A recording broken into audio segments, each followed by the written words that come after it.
और यूँ तो हम कहें कि मर्यादा का पहला नाम तो पहला भगवान प्रभु श्री राम है और दूसरा नाम मर्यादा का संविधान है, और भारतीय जनता पार्टी तो दोनों को दगा दे रही है। ये लोग कहते हैं आस्था के साथ खिलवाड़ हुआ। इनके काले कारनामों का चिट्ठा जब खुलता है, ये जाति के नाम पर बांटने वाले लोग आपको कमजोर कर रहे हैं। इनके बहकावे में आने की आवश्यकता नहीं। और राम जन्मभूमि पर भगवान राम का भव्य मंदिर न बने, इसके लिए उन्होंने एड़ी चोटी एक लगा दी थी। उन्होंने सुप्रीम कोर्ट में कह दिया कि भगवान राम हुए ही नहीं। जो लोग हमेशा सनातन आस्था को सांप्रदायिकता के साथ जोड़ते थे, जिन लोगों ने हमेशा अयोध्या, काशी, मथुरा का विरोध किया, आज वो कहते हैं कि आस्था के साथ खिलवाड़ हो रहा है। मैं कांग्रेस और समाजवादी पार्टी के नेताओं से पूछना चाहता हूं, ये आस्था तब कहां चली गई थी जब कावड़ यात्रा को आप लोग रोकते थे? ये मुल्ला मौलवियों के सामने घुटने टेकने वाले आज आस्था का पाठ पढ़ा रहे हैं। ये आस्था के साथ खिलवाड़ नहीं, जो अपराधी होगा उसके खिलाफ कठोरता पूर्वक कार्रवाई होगी।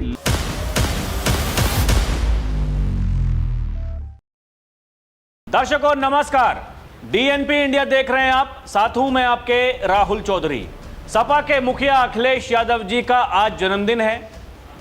रोजाना की तरह वो वही जो अपनी दिनचर्या है, 12 बजे के बाद में पार्टी कार्यालय पहुंच करके वहां उन्होंने पीसी बुलाई और भारतीय जनता पार्टी, चाहे राज्य सरकार हो, केंद्र सरकार हो, उनके ऊपर हमले किए और कहा कि देखिए ये संविधान को इन्होंने बर्बाद कर दिया और जो राम मंदिर के चोर हैं उनको बचाने का काम कर रही है बीजेपी पार्टी। दूसरी तरफ योगी आदित्यनाथ सुबह 5 बजे उन्होंने अखिलेश यादव को जन्मदिन की बधाई दे दी थी। अखिलेश यादव ट्विटर पर वो बधाई का उत्तर नहीं दे पाए, लेकिन जब पत्रकारों से बात कर रहे थे तो कहा कि हम मायावती जी को, मुख्यमंत्री जी को धन्यवाद देना चाहते हैं, फोन पर बात हो गई है। दर्शकों ये सब कुछ अखिलेश यादव ने कहा है। वो आज का उनका कार्यक्रम था जहां उनके कार्यकर्ता पहुंचे, बाकायदा केक काट करके अखिलेश भैया को खिलाया गया, बधाई दी गई कि अब तैयारी करो, 2027 का विधानसभा चुनाव जीतना है। दूसरी तरफ बाबा पहुंचे सहारनपुर। सहारनपुर पहुंचने के बाद में बाबा ने कहा आज आस्था के नाम पर हमें कौन पाठ पढ़ा रहा है? वो लोग जो रामनवमी पर, कावड़ यात्रा पर, दुर्गाष्टमी पर, जन्माष्टमी पर ग्रहण लगाते थे, आज वो हमें बता रहे हैं कि अरे देखिए ये अयोध्या में क्या हुआ क्या नहीं हुआ। योगी ने एक बार फिर से कह दिया, अयोध्या आज त्रेता युग में दर्शन करवा रही है, लोग वहां पहुंच रहे हैं, एकदम प्रफुल्लित हो जा रहे हैं। आपके लाख प्रयत्न करने के बावजूद श्रद्धालु वहां पहुंच रहे हैं, चढ़ावा भी दे रहे हैं। पिछले महीने का जो चढ़ावा है 2 गुना हो गया है। अखिलेश यादव की कोई बात नहीं मान रहा। लेकिन दर्शकों बड़ी बात यह है कि ये जो आरोप प्रत्यारोप हो रहा है, इन सब के बीच जो प्रदेश की जनता है, देश की जनता है, वो किसकी बात मान रही है? और सबसे बड़ा सवाल कि 2027 का विधानसभा चुनाव जिसकी तैयारी दिख रही है, अब दिखने लगी है, बाबा जबरदस्त फॉर्म में है, जगह जगह जाकर के समाजवादी पार्टी पर, अखिलेश यादव पर जितना कटाक्ष करना है कर रहे हैं और ये बता रहे हैं कि ये जब भी आएंगे तो पहचान का संकट खड़ा करेंगे। अब आप देख लीजिए कि आपको क्या करना है क्या नहीं करना है। लोग लिख रहे हैं कि उधर अखिलेश यादव सोते रह गए और बाबा ने माहौल बना दिया, क्योंकि योगी आदित्यनाथ के काम करने का तरीका यही है। दर्शकों ये जो बड़ी बात सामने आ रही है कि आखिर एकदम से ये भगवान की याद क्यों आने लगी, सनातन की याद क्यों आने लगी, आस्था के साथ खिलवाड़ क्यों बातें बताई जा रही हैं, ये प्रश्न खड़े करने वाली बातें हैं। बहुत से सवाल उठ रहे हैं कि आखिर ऐसा क्या हो गया। भाई जो तुष्टीकरण की राजनीति है, जिसको वीटो पावर अपनी मानते हैं, क्या पता चल चुका है कि उससे काम नहीं चलेगा? और जो आज पूरे प्रदेश भर में जगह जगह देखा गया, कुछ लोग हवन कर रहे हैं, वहां अखिलेश यादव को भगवान कृष्ण का रूप दिया गया है, पोस्टर लगा करके हवन कर रहे हैं समाजवादी पार्टी के कार्यकर्ता। लोग उनसे ये सवाल पूछ रहे हैं कि बाबा ने अभी 2 दिन पहले कहा कि अयोध्या को तो हमने चमका दिया, लेकिन अखिलेश यादव से बार बार ये कहा जा रहा है कि आप श्री कृष्ण जन्मभूमि के बारे में कुछ बोलिए। अखिलेश यादव बोल नहीं पा रहे हैं, लेकिन उनके कार्यकर्ता उनको भगवान श्री कृष्ण बना रहे हैं। ये देखिए दर्शकों, लोग क्या कह रहे हैं, समाजवादी पार्टी भी गजब की दोगली पार्टी है भाई। ये अखिलेश यादव को भगवान श्री कृष्ण बना सकते हैं, लेकिन जब श्री कृष्ण जन्मभूमि की बात उनके सामने करो तब उनके मुंह से आवाज तक नहीं निकलती है। ये देखिए, लोग कह रहे हैं कि यह सनातन का अपमान नहीं तो और क्या है। अखिलेश यादव जो आज तक कृष्ण जन्मभूमि नहीं गए ताकि उनका जो वोट बैंक है वो बुरा ना मान जाए और उसे श्री कृष्ण भगवान बनाकर हवन किया जा रहा है, गजबे है। आप देखिए ये तस्वीरें, देखिए आप। इससे पहले आपने देखा होगा राहुल गांधी के जन्मदिन पर वहां उनको भगवान परशुराम बना दिया गया था। लोग कह रहे हैं कि ये देश में क्या चल रहा भाई। राहुल गांधी के जन्मदिन पर उनके कार्यकर्ता उन्हें भगवान परशुराम बनाकर हाथों में फरसे की जगह संविधान पकड़ा देते हैं। अब अखिलेश यादव के जन्मदिन पर समाजवादी पार्टी के कार्यकर्ताओं ने सपा अध्यक्ष अखिलेश यादव को कृष्ण बना दिया, दोनों हाथों में संविधान पकड़ा दिया। यह सरासर संविधान निर्माता बाबा साहेब भीमराव अंबेडकर का अपमान है, दलित समाज के साथ में धोखा है। जब बाबा साहब हिंदू देवी देवताओं को मानते ही नहीं थे, उनके अस्तित्व को नकारते थे, तो इस प्रकार से संविधान को राम कृष्ण परशुराम के हाथ में पकड़ाना उनका सीधा सीधा अपमान हुआ है और मुझे यह कतई बर्दाश्त नहीं है। लोग ये कह रहे हैं दर्शकों। यही अलग अलग मीडिया ट्वीट्स में आपको ये दिखाई दे रहा होगा, सोशल मीडिया पर ये इस समय चल रहा है। जो कार्यक्रम किया समाजवादी पार्टी के लोगों ने, उसके बाद में लोग उनसे सवाल पूछ रहे हैं कि भैया जब आपको कृष्ण भगवान से इतना स्नेह है, इतना प्यार है, तो कम से कम भाई साहब आवाज़ तो उठा दीजिए। बाबा कह चुके हैं हम तैयार हैं, हम तो लेकर के रहेंगे। बाबा तो ये बहुत पहले कह चुके हैं, ये आज की बात नहीं है। वो तो ये कहते हैं कि हमारी बस एक ही मांग है, जो हमारा है वो हमें मिल जाना चाहिए, उसके लिए लड़ाई लड़ेंगे। तो एक पत्रकार उनसे पूछ रही थी, वो कह रही थी अरे बाबा जी देखिए आप तो मुख्यमंत्री हैं और कहते हैं कि जो हमारा है हम लेकर के रहेंगे। तो बाबा ने कहा भाई वो कानूनी प्रक्रिया पहले से चल रही है, अगर हमें ज़बरदस्ती करनी होती, अपनी ताकत दिखानी होती तो कब के कर लिए होते। लेकिन हम इस देश के संविधान को मानते हैं, हम उस कानून को मानते हैं। लेकिन आज भी इस देश में वो लोग हैं जो संविधान को कुछ नहीं मानते, जो कानून को कुछ नहीं मानते, अपने मजहब से ऊपर किसी को नहीं मानते। देश उनके लिए कुछ है नहीं। अब ये समस्या का कारण तो है दर्शकों। देखिए ये वही अखिलेश यादव हैं। आज एक सोशल मीडिया पर फिर से इनकी जो वीडियो है वायरल हो रही है, जहां ये भाषण दे रहे थे और कह रहे थे कि रात के अंधेरे में श्री राम जी की मूर्ति रख दी गई अयोध्या में, वहां कभी मंदिर नहीं था और अखिलेश यहां भी नहीं रुकते, कहते हैं कि किसी पेड़ के नीचे 2 पत्थर रख दो तो बन गया मंदिर। अखिलेश यादव ने कहा कि किसी पेड़ के नीचे 2 पत्थर रख दो वहां मंदिर बन गया। यही सनातन आस्था है।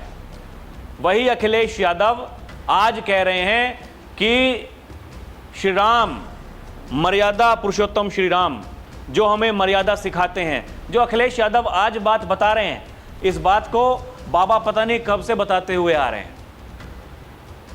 उन्होंने कहा था कि हमने 500 सालों तक इंतजार किया है, भगवान श्री राम ने हमें मर्यादा में रहना सिखाया है, और अगर हम 500 सालों तक इंतजार कर सकते हैं तो हम 15 दिनों का इंतजार भी कर सकते हैं। 15 दिन हो गए। शुरुआती जो जांच रिपोर्ट है वो इस समय योगी के पास में है, कार्रवाई उसी स्तर पर चल रही है, आरोपी जेल में हैं, उनसे पूछताछ हो रही है। जो छोटी मछली हैं वो बड़े मगरमच्छ उनके नाम बता रही हैं। पूरा का पूरा जो उनका कार्यक्रम, वो प्रक्रिया वो समझा रही हैं पुलिस वालों को कि हमने कैसे कैसे करके डकैती डाली थी। वो पूरा प्रोसेस बताया जा रहा है। दूसरी तरफ चाहे समाजवादी पार्टी हो, कांग्रेस पार्टी हो, ये लगातार वही इनका काम यही है। जनता जनार्दन के बीच में नहीं जाएंगे। योगी आज बोले कि देखिए कहां लखनऊ कहां सहारनपुर, लेकिन मैं फिर भी ये कोशिश करता हूं कि सबसे ज्यादा सहारनपुर आऊं, क्योंकि आप लोग ये ना सोचें कि हमको एक कोने में अलग फेंक दिया गया। योगी ने कहा कि हमारी सरकार का ये दायित्व है, हमारी सरकार उसी अनुसार काम करती है कि विरासत भी विकास भी, मतलब विरासत के साथ साथ विकास होता रहेगा, और चाहे सहारनपुर हो या फिर लखनऊ, कोई दूरी नहीं है। बाबा के पास में हेलीकॉप्टर है, सब जगह जाएंगे, चाहे नोएडा जाना हो या फिर कोई और सी ऐसी जगह हो जहां के बारे में कहा जाता था कि अगर वहां चले गए तो फिर मुख्यमंत्री की कुर्सी चली जाएगी। ये इस तरह की भ्रांतियां, ऐसे नैरेटिव्स गढ़े जाते थे, उन पर विचार किया जाता था। लेकिन ये वर्तमान की सरकार, डबल इंजन की सरकार, दर्शकों ये अलग सरकार है। आप कांग्रेस पार्टी को देखिए, अजय राय इनके प्रदेश अध्यक्ष हैं, अयोध्या में रामलला के दर्शन करने के लिए जा रहे हैं, और ये इनकी प्रवक्ता हैं सुप्रिया श्रीनेत, ये पीसी करती हैं और कहती हैं कि आज सिंधी समाज पूछ रहा है हमारी 200 किलो चांदी की ईंटें कहाँ हैं, व्यापारी समाज पूछ रहा है सोने के ईंट कहाँ हैं, महिलाएं पूछ रही हैं हमारे चांदी के आभूषण कहाँ हैं, कार सेवक पूछ रहा है कि सोने चांदी की जो रामशिलाएं हैं वो कहाँ हैं। अब लोग इनसे पूछ रहे हैं, भारत का हिंदू पूछ रहा है जब मंदिर बन रहा था तो कांग्रेस कहाँ थी? कहाँ थी कांग्रेस? कांग्रेस सुप्रीम कोर्ट में वकीलों की फौज लेकर के खड़ी थी, कह रही थी राम कभी हुए ही नहीं। आज कांग्रेस पीसी कर रही है, राहुल गांधी आज तक गए नहीं, लेकिन अब जाना पड़ सकता है। दर्शकों देखिए माहौल जो बन रहा है, वही तो बीते दिन कहा योगी आदित्यनाथ ने कि अब जब इनके पास में कुछ बचा नहीं, कोई मुद्दा है नहीं, जनता के बीच में जा नहीं सकते, सब कुछ खत्म, जनता जनार्दन ने साइकिल को पंचर कर दिया है और पंचर लगाने वाले भी नहीं मिल रहे हैं, क्योंकि जनता जनार्दन ने यह तय कर लिया है कि इनका साथ नहीं देना है, क्योंकि ये रामद्रोही हैं। इसलिए अपने आखिरी समय में इनको राम की याद आ रही है कि चलिए भाई कम से कम अब कुछ राम जी बेड़ा पार कर देंगे। लेकिन कहानी काफी आगे निकल चुकी है, ये लोग काफी देर कर चुके। दर्शकों देखिए ना, ये कहने वाले लोग जो कहते थे कि भाई जहां पेड़ के नीचे पत्थर रख दो वहीं मंदिर, बीजेपी वालों ने रातों रात जाकर के वहां पर मूर्ति रख दी, उसके बाद में लड़ रहे हैं। ये क्या अपने आप को बताते हैं, ये क्या समझाने की कोशिश करते हैं? अरे भैया रोटी आप खाते हो तो रोटी इस देश की जनता भी खाती है, वो राम भक्त वो भी रोटी ही खाते हैं, वो अलग से कुछ नहीं खा रहे हैं। जितनी बुद्धि आपके पास में है इतनी बुद्धि उनके पास भी है। आपको लगता है आप उनको बहका लेंगे, उनको गुमराह कर देंगे, गलत फहमी में जी रहे हैं। दर्शकों अखिलेश यादव ने रात को देखिए, बाबा ने सुबह ही ट्वीट कर दिया, बधाई दे दी। रात को उन्होंने ट्वीट किया था, वनस्पति मारे पति अपने मन के रंग का चश्मा लगाकर नहीं आए होते तो शायद अपने चिराग तले का काला अंधेरा देख पाते। लोग पूछ रहे हैं इतनी बार जाते क्यों थे, क्या इनको भी लगता है? आप देखिए ना, ये अखिलेश यादव का ट्वीट है दर्शकों कि मतलब अयोध्या आप इतनी बार जा रहे थे, आप उन चढ़ावा चोरों को पकड़ नहीं पाए, आप कोई ध्यान नहीं रखते थे। अरे भाई वो ट्रस्ट का काम था, योगी आदित्यनाथ का काम नहीं था। और ये बार बार वनस्पति मारे पति मति माफ कीजिएगा, ये क्या मतलब है कि क्यों बार बार इस बात को कहते हैं? मतलब कि बाबा एक अपने अलग ही नशे में है, उनको कुछ पता नहीं, सब कुछ अखिलेश यादव को पता है। अखिलेश यादव कह रहे हैं देखिए मैंने सोशल मीडिया पर यह मुद्दा उठा दिया तो उसके बाद में कार्रवाई हो गई, मैं नहीं उठाता तो फिर नहीं हो पाता। अरे भाई साहब, राम मंदिर के लिए कुछ बोल देते, चलिए कोई बात नहीं, तब तो आपके पिताजी थे जिन्होंने कार सेवकों पर गोलियां चलवाई थी। अरे आप भी मुख्यमंत्री बने थे, कम से कम जो पाप हुए थे अनजाने में हुए हों वो प्रायश्चित करने के लिए कुछ अपने तरफ से कुछ सामने लेकर के आ जाते, नहीं ले पाए। मैंने आपको बताया ना वही जो MY समीकरण बनकर के चल रहा था आज भी उसी के साथ में है, कुछ अलग से नहीं जोड़ पाए हैं। कोशिश करके जो एक दो क्षेत्रीय दल हैं वो साथ में आए, वो भी अलग हो गए। आज अभी आऊंगा, आपको बताऊंगा क्या कह रहे हैं इनके बारे में, जो इनके साथ में थे 2022 के विधानसभा चुनाव में। दर्शकों, लोग क्या कह रहे हैं अखिलेश यादव के बारे में, मैं इसीलिए इन्हें भारत का सबसे नकारात्मक नेता कहता हूं। हर मुद्दे पर अनर्गल बयानबाजी, टोंटबाजी, उसके अलावा इनके पास कुछ भी नहीं है। बिना समाधान के समस्या गिनवाने वाली राजनीति में अग्रणी स्थान रखते हैं अखिलेश यादव। मतलब कहीं की ईंट कहीं का रोड़ा, भानुमति ने कुनबा जोड़ा, एक कहावत है हमारे यहां पश्चिमी उत्तर प्रदेश में। दर्शकों, ऐसी कहते हैं, मतलब कहीं की बात होगी कुछ कहेंगे, पहले क्या कुछ कहा है भूल जाएंगे। अरे आप भूल जाते होंगे, इस देश की जनता, प्रदेश की जनता और खासकर जो आपकी विरोधी है, जैसे ही अखिलेश यादव कुछ कहते हैं, कुछ बोलते हैं, तो लोग जो उनके काले कारनामे उनके समय के, उनके शासनकाल के बता देते हैं, ऐसे गिनवा देते हैं। अखिलेश भैया याद नहीं है, ये लीजिए। अखिलेश भैया याद नहीं है, ये लीजिए, सब कुछ। दर्शकों, ये राजकुमार भाटी इनका प्रवक्ता है। ये वही जो ब्राह्मणों की तुलना वैश्य से करता है, कहता है जो गुर्जर और जो जाट परिवार हैं वो, उनकी महिलाएं कई कई पति रखती हैं। ऐसी भाषा बोलने वाला इनकी पार्टी का प्रवक्ता है, माफी नहीं मांगता है। क्या कह रहा है? योगी जी की मिलीभगत के बिना राम मंदिर में इतनी बड़ी डकैती हो ही नहीं सकती थी।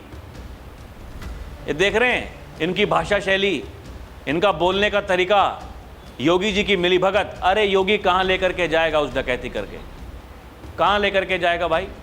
इनसे कोई पूछने वाला हो, इनके पास में कोई उत्तर नहीं। जब पत्रकार इनसे सवाल पूछते हैं तो फिर ये उनसे लड़ पड़ते हैं, उनके बारे में ये कहते हैं अरे आप तो गोदी मीडिया हो, आप सरकार की गोद में बैठे हो, ऐसी बातें करते हो। लेकिन ये अपनी गिरेबान में झांकेंगे नहीं कि तुम कहां गलती कर रहे हो। अरे तुमसे कोई सवाल पूछा जाता है तो उसका जवाब दो ना। आप कह रहे हैं कि योगी जी की मिलीभगत के बिना इतनी बड़ी डकैती नहीं हो सकती थी, कुछ प्रमाण है आपके पास में, जाकर के SIT को दे दीजिए। एक बार नहीं, कई बार कह चुके हैं योगी आदित्यनाथ, अनर्गल बातें ना करें, प्रमाण है SIT को दीजिए। जाइए, नहीं दे पा रहे हैं क्योंकि कुछ है ही नहीं। केवल आना, टीवी के सामने आकर के जो सोच रखा है वो आकर के बक देना, और उसके बाद में ये सोचते हैं कि भैया जनता इनको कंधे पर बिठा करके घुमाएगी, उसका कोई इलाज नहीं हो सकता। दर्शकों, लोग इनके बारे में क्या कह रहे हैं? ये वही दोगला है जो मुलायम सिंह यादव को सैकड़ों राम भक्त कार सेवकों की हत्या में पाक साफ बताता है। कहता है मुलायम सिंह यादव को पता ही नहीं था कि अयोध्या में गोली कैसे चली, जबकि मुलायम सिंह यादव ने 50 बार मंच से कहा है कि हां, अयोध्या में गोली मैंने चलवाई, कुछ 36 कार सेवक ही मरे। अगर 200 और राम भक्त कार सेवकों को मरवाना होता तो मैं उन्हें मरवाता, लेकिन बाबरी मस्जिद बच जाती। ये क्या समझते हैं? इनको लगता है कि हम जो कुछ कहेंगे, जो बोलेंगे, लोग हमारी बात मान लेंगे। अरे भैया, आपके विरोधी हैं, जानकारी रखते हैं, आपका पर्दाफाश करते हैं, ये बातें इनको समझ में नहीं आती। अब क्यों समझ में नहीं आ रही है, या फिर जानबूझकर समझना नहीं चाहते हैं, ये अपने आप में एक विषय है। ओम प्रकाश राजभर 2022 के विधानसभा चुनाव में समाजवादी पार्टी के साथ में थे, अखिलेश यादव के साथ में थे। आज क्या कह रहे हैं? समाजवादी पार्टी के राष्ट्रीय अध्यक्ष अखिलेश यादव जी को जन्मदिन की हार्दिक शुभकामनाएं। ईश्वर से आपके उत्तम स्वास्थ्य, दीर्घ आयु की कामना करता हूं। बहुत सोचा कि आपको उपहार में क्या दूं। आप ठहरे बड़े घर के बेटे, पिताजी पूर्व CM रक्षा मंत्री रहे, आप खुद मुख्यमंत्री रह चुके हैं, आलीशान बंगलों में जीवन गुजरा है। हम भला क्या दे सकते हैं आपको, मगर उम्र और अनुभव में बड़ा होने के नाते एक बेशकीमती सलाह हम आपको दे सकते हैं। इस सलाह को ही जन्मदिन पर मेरी तरफ से उपहार मानिएगा। सलाह यही है कि आप इतने आलसी होते जा रहे हैं, आराम तलबी वाली जिंदगी से जितना जल्दी हो सके बाहर निकलिए। एसी और पीसी वाली राजनीति का जितना जल्दी हो सके त्याग करेंगे उतना आपके लिए अच्छा रहेगा। आलस से बाहर निकलकर गांव देहात की पगडंडियां भी नापिए। गैर यादव, पिछड़ों, गरीबों, दलितों, वंचितों, समाज के हर वर्ग के बीच जाकर उनके सुख दुख में शामिल होइए। नए उत्तर प्रदेश को देखिए, समझने का प्रयास कीजिए। वो यहीं नहीं रुकते हैं, कहते हैं बस खाली एसी में बैठकर ट्वीट पर खेत, किसान, मेड़, पगडंडी वाला वीडियो मत देखते रहिए, खेत में जाकर खुद किसानी समझिए। हां, यह हो सकता है कि शुरू में मेड़ पगडंडी पर चलते चलते आपका पैर मुचुक जाए, कांटा धंस जाए, ऊपर से घाम भी लगेगा और पसीना से तर भी हो जाएंगे, लेकिन लगातार कोशिश करते रहेंगे तो एक ना एक दिन गांव की राजनीति से प्रदेश की राजनीति का असली रास्ता भी समझ में आ जाएगा। अखिलेश बाबू, जमीन से जुड़ने का कोई शॉर्टकट नहीं होता, उसके लिए मेड़ पर गोड़ रगड़ना ही पड़ता है। हमसे ही सीख लीजिए। 48 डिग्री में भी गांव गांव घूमता हूं, बस इतना ही कहना था। आपके लिए यही उचित उपहार है हमारी तरफ से। मौज काट दी उन्होंने पूरी। वो ये बात आज से नहीं कह रहे हैं, वो जब से अखिलेश यादव से अलग हुए हैं तभी से इसी बात को कह रहे हैं कि इनके बस के बात नहीं है राजनीति। 12 बजे सोकर के उठते हैं, एसी में रहते हैं, एसी में पीसी करते हैं। ये समझिए, ये खतरनाक बात है, एसी में पीसी, और फिर वहां जाने क्या क्या पत्रकारों को बताते हैं, पूरी मौज काटते हैं, हंसी मजाक एकदम। गलती से किसी ने सवाल पूछ लिया तीखा, अपना नाम बताओ, जाति बताओ, संस्था का नाम बताओ। यह तरीका है। इसलिए बाबा इनके बारे में कहते हैं ये वो लोग हैं जिनके समय में मुरादाबाद में डीआईजी पर हमला हो जाता है। समाजवादी पार्टी की सरकार उन उपद्रवियों के केस को वापस लेने का प्रयास कर रही थी। हमारी सरकार आई, हम लोगों ने उन सभी उपद्रवियों को सजा भी करवा दी। सुनिए क्या कहा बाबा ने। याद करिए 2011-12 में मुरादाबाद में डीआईजी पे हमला हो जाता है। समाजवादी पार्टी की सरकार ने उन उपद्रवियों के खिलाफ मुकदमा नहीं चलाया, उनके केस वापस लेने का प्रयास कर रही थी। हमारी सरकार आई, हमने कहा उपद्रवी छोड़े नहीं जाएंगे, और मुझे बताते हुए प्रसन्नता है कि हम लोगों ने अभी पिछले दिनों उन सभी उपद्रवियों को सजा भी करवा दी है। दर्शकों, बाबा कह रहे हैं कि यह डबल इंजन सरकार की ताकत है। जो पैसा पहले वो कब्रिस्तान की दीवारों पर खर्च होता था या फिर सपा के गुर्गे उसको गमन कर लेते थे, और आज वही पैसा वो मां शाकुंभरी का कॉरिडोर तैयार करने में खर्च हो रहा है। सुनिए क्या कह रहे हैं बाबा। पैसा तब भी था, ये पैसा या तो सपा के गुर्गों के द्वारा खा लिया जाता था या यही पैसा कब्रिस्तान की बाउंड्री के लिए चला जाता था। आज मां शाकंभरी का कॉरिडोर उसी पैसे से तैयार हो रहा है। दर्शकों, बाबा यही कह रहे हैं कि ये हमें बता रहे हैं कि सनातन क्या होता है, आस्था क्या होती है। अरे तुम सिखाओगे हमें आस्था? बाबा कहते हैं जो लोग हमेशा हिंदू आस्था को सांप्रदायिकता के साथ जोड़ते थे, आज वे कहते हैं कि आस्था के साथ में खिलवाड़ हो रहा है। सुनिए क्या कह रही होगी। ये आस्था के साथ खिलवाड़ नहीं, जो अपराधी होगा उसके खिलाफ कठोरता पूर्वक कार्रवाई होगी, लेकिन हिंदू आस्था के साथ किसी को खिलवाड़ करने के लिए छूट नहीं देंगे। दर्शकों, चढ़ावा चोरों की धरपकड़ लगातार जारी है। बाबा कई बार कह चुके हैं जो भी दोषी होगा बचेगा नहीं। जांच चल रही है और इसलिए एसआईटी बिठाई गई थी।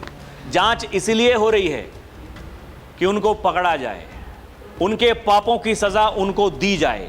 लेकिन ये अचानक मार्केट में वो लोग आ गए हैं, वो जो बता रहे हैं अखिलेश भैया कि देखिए ऐसा नहीं, ऐसा होना चाहिए, हमारी सरकार होगी तो हम ये कर देंगे। अयोध्या के बारे में ये क्या बोलेंगे दर्शकों? क्या करेंगे अयोध्या में? अयोध्या में जो कुछ करना था डबल इंजन की सरकार कर चुकी, इससे ज़्यादा क्या ही करेंगे। लेकिन वो लोग जो कभी महापुरुषों का सम्मान नहीं कर पाए, पार्टी की नींव रखी समाजवाद के नाम पर, और कितने समाजवादी नेता उनके बताए रास्ते पर चल रहे हैं, ये अगर खुद से सवाल पूछें तो फिर पता चल जाएगा कि कौन कितने पानी में है। बाकी आपको क्या लगता है हमें कमेंट करके बताएं। अभी के लिए इतना ही। देखते रहें डीएनपी इंडिया। हर खबर भरोसे के साथ हमारी आपसे अपील है कि आप हमारे चैनल को सब्सक्राइब भी करें। बहुत बहुत धन्यवाद। जय हिंद, जय भारत, नमस्कार।